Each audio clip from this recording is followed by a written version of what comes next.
Sabarimala സ്വർണ്ണക്കൊള്ളയിൽ Devaswom ബോർഡിനെയും A പത്മകുമാറിനെയും രൂക്ഷമായി വിമർശിച്ച് ഹൈക്കോടതി. ഉണ്ണികൃഷ്ണൻ പോറ്റിയെ എല്ലാം ഏൽപ്പിച്ച ദേവസ്വം ബോർഡിന് എന്താണ് പണിയെന്ന് കോടതി ചോദിച്ചു. എ പത്മകുമാർ ഉത്തരവാദിത്തം കാണിച്ചില്ലെന്നും കോടതി നിരീക്ഷിച്ചു. വിവരങ്ങളുമായി ഷബ്ന ചേരുന്നു. ഷബ്ന, അതിരൂക്ഷ വിമർശനങ്ങളാണ് കോടതിയുടെ ഭാഗത്തു നിന്നും ഉണ്ടായിരിക്കുന്നത്. എന്താണ് വിവരങ്ങൾ?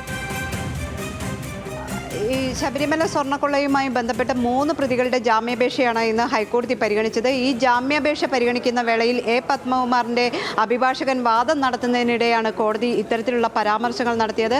പത്മകുമാറിന് എന്തായിരുന്നു പണി, അല്ലെങ്കിൽ ദേവസ്വം ബോർഡിന് എന്തായിരുന്നു ജോലി എന്നായിരുന്നു കോടതിയുടെ ചോദ്യം.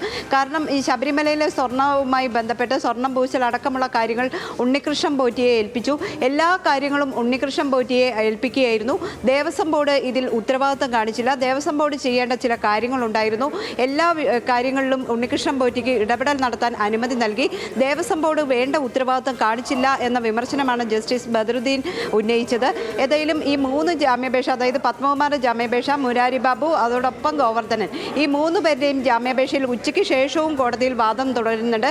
ഗോവർദ്ധനന്റെ അഭിഭാഷകൻ ഇന്ന് കോടതിയിൽ പറഞ്ഞത് താൻ ഈ ഗൂഢാലോചനയിൽ പങ്കില്ല, താൻ തന്നെയാണ് ഒരു ഭക്തൻ എന്ന നിലയിലാണ് ഈ സ്വർണം പൂശി നൽകിയിട്ടുള്ളത്, അതിന് തന്നെ പ്രതി ചേർക്കുകയായിരുന്നു തുടങ്ങിയ കാര്യങ്ങൾ ഉന്നയിച്ചിട്ടുണ്ട്. പത്മകുമാറിന്റെ അഭിഭാഷകനും അത്തരത്തിലുള്ള വാദങ്ങൾ തന്നെയാണ് ഉന്നയിച്ചുകൊണ്ടിരിക്കുന്നത്. ഏതായാലും ഉച്ചയ്ക്ക് ശേഷം ഇതിൽ വാദം തുടരുന്നുണ്ട്.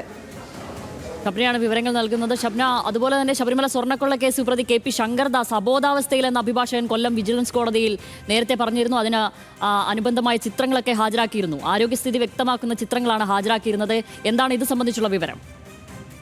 ഈ ജാമ്യാപേക്ഷയും കോടതി 14-ാം തീയതി പരിഗണിക്കാനായി മാറ്റിയിട്ടുണ്ട്. മെഡിക്കൽ രേഖകളടക്കം ഹാജരാക്കാനാണ് കോടതി നിർദ്ദേശം നൽകിയിട്ടുള്ളത്. കൊല്ലം സെഷൻസ് കോടതിയാണ് ഇത്തരത്തിലൊരു നിർദ്ദേശം നൽകിയത്. കാരണം ശങ്കർദാസിൻ്റെ ആരോഗ്യസ്ഥിതി മോശമാണെന്നും അതോടൊപ്പം തന്നെ ഗുരുതരമായ ആരോഗ്യ പ്രശ്നങ്ങൾ ഉണ്ടെന്നും അഭിഭാഷകൻ ഇന്ന് കോടതിയെ അറിയിച്ചിരുന്നു.